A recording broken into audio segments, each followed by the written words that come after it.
commande centralisée du réseau. Ça a commencé au mois de mai et ça a duré jusqu'au mois d'octobre. Ça a eu pour conséquence de fragiliser notre production et ça a contribué au retard. Peut-être je vais passer la parole à ma collègue pour qu'elle nous l'explique. C'était la commande. On peut tout de suite et puis je renchaînerai sur les autres pauses. Bonsoir à tous. Oui, effectivement, côté SNCF Réseau, on a malheureusement et bien involontairement contribué à compliquer votre quotidien cette année. Mais je dirais presque pour une bonne cause, en fait, malheureusement.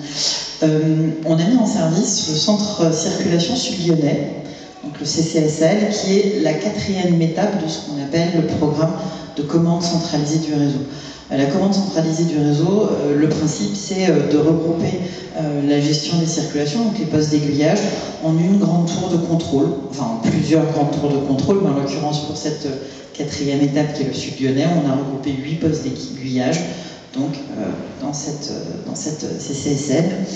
Ça a été un petit peu compliqué. On a eu clairement un retard de mise en service, donc qui a posé des problèmes, qui a engendré des suppressions de circulation, mais qui a également engendré des modifications de desserte parce qu'on avait des détournements à faire et du coup TER a dû repenser pas mal ses enchaînements de matériel, etc. Donc clairement on a eu une période avec plusieurs phases. Puisqu'en fait, après la mise en service, on a un plan de transport qui a d'abord été assez fortement allégé. On a supprimé pas loin de 15 à 20 trains par jour pendant l'été.